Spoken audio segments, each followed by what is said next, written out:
যারা জালেম সরকারের বিরুদ্ধে যারা লড়াই করতে গিয়ে মারা গেছে তারা শহীদ। তারা কি শহীদ? যে আবু সাইদ পুলিশের গুলির সামনে বুকটা পেতে দিয়েছে, ওই আবু সাইদের দাম কমছে না বাড়ছে? বেড়েছে। কারণ যে পুলিশ গুলি করেছিল সে হয়তো ভাবছিল যে মরে গেলে তো আর কিছুই হবে না, সে মরে গেলে তো আর কিছুই হবে না, এটা ভেবেই হয়তো একজন তাজা মানুষের উপরে সে গুলি করেছিল। আমাদের বর্তমান বাংলাদেশের যিনি প্রধান উপদেষ্টা ডক্টর ইউনূস সাহেব, তিনি সহ তার নাম মুখে নিয়ে অশ্রু জড়া নয়ন নিয়ে তার জন্য দোয়া করেছে। বলেন সুবহানাল্লাহ। তার জন্য দোয়া করেছে। তো এখান থেকে বোঝা যায় যারা এই দুনিয়ার মধ্যে ভালো কাজ করবে এদের কথা কিয়ামত পর্যন্ত মানুষ মনে রাখবে। কথা বলেন ঠিক কিনা? দেখেন, আবু সাইদ মরে গেছে, কিন্তু হাজার হাজার যুবকের অন্তরের মধ্যে তিনি অমর হয়ে বেঁচে আছে। কথা বলেন ঠিক কিনা? অমর হয়ে বেঁচে আছে।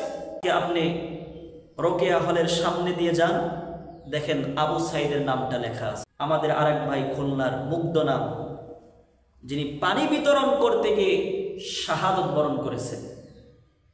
আমাদের বর্তমান বাংলাদেশের যিনি প্রধান উপদেষ্টা ডক্টর ইউনূস সাহেব, তিনি সহ তার নাম মুখে নিয়ে অশ্রু জড়া নয়ন নিয়ে তার জন্য দোয়া করেছে। বলেন সুবহানাল্লাহ।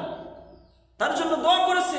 তো এখান থেকে বোঝা যায় যারা এই দুনিয়ার মধ্যে ভালো কাজ করবে এদের কথা কিয়ামত পর্যন্ত মানুষ মনে রাখবে। কথা বলেন ঠিক কিনা? কারণ আল্লাহ রাসূল সাল্লাল্লাহু আলাইহি ওয়াসাল্লামের কাছে একজন সাহাবী প্রশ্ন করলেন, ইয়া রাসূলুল্লাহ, সর্বোত্তম জিহাদ?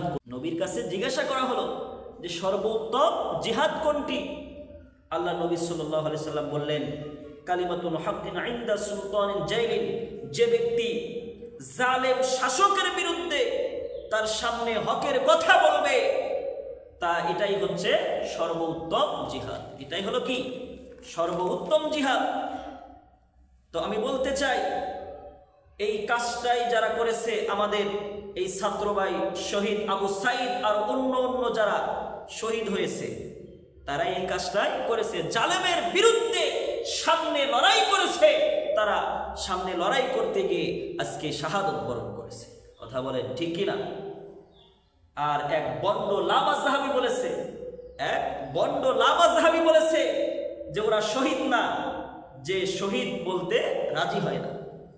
এক বন্ড, সে বলতেছে কি যে তারা শহীদ না, তারা মৃত্যুবরণ করেছে, তারা হত্যা হয়েছে, তারা শহীদ না, সে এই কথা বলতেছে। তো আমি বলতে চাই, বীরের পরিচয় দেওয়া, জালেমের সামনে মাথা নত না করা, জালেমের সামনে বুক পেতে দিয়ে হাত উঁচু করা, এটা কি ইসলাম শিখায় না? তো ইসলাম কি শিখায়? ইসলাম কি জালেমের সামনে মাথা নত করা শিখায়? যারা এই কথা বলেছে এরা হচ্ছে ওই সমস্ত জালেমদের দালাল। কথা বলেন ঠিক কিনা? ওই সমস্ত কি জালেমদের দালাল যারা বলেছে যে তারা হত্যা হয়েছে, তারা শাহাদত বরণ করে নাই। আমি বলতে চাই তারা হচ্ছে ওই সমস্ত জালেমদের দালাল। তাহলে ইসলাম পালিয়ে যাওয়া শিখায় না, ইসলাম বীরের মতো জালেমের সামনে দুই হাত উঁচু করা শিখায়। কথা বলেন ঠিক কিনা? তো নবীজি হাদিসের মধ্যে স্পষ্টভাবে জানিয়ে দিয়েছেন, আল্লাহর হাবিব সাল্লাল্লাহু আলাইহি সাল্লাম, যে কেউ যদি দেওয়াল চাপে পড়ে মারা যায়, দেওয়াল ধসে যদি কেউ মারা যায়, সে শহীদের মর্যাদা পাবে। কেউ যদি পানিতে ডুবে মারা যায়, সে শাহাদাতের মর্যাদা পাবে। এই কথা কি নতুন কোনো কথা? এগুলো তো আমরা আগেই জানি যে কেউ যদি পানিতে ডুবে মারা যায়, কেউ যদি রোড অ্যাক্সিডেন্টে মারা যায়, তাহলে আল্লাহ তাকে শাহাদাতের মর্যাদা লাভ দেয়।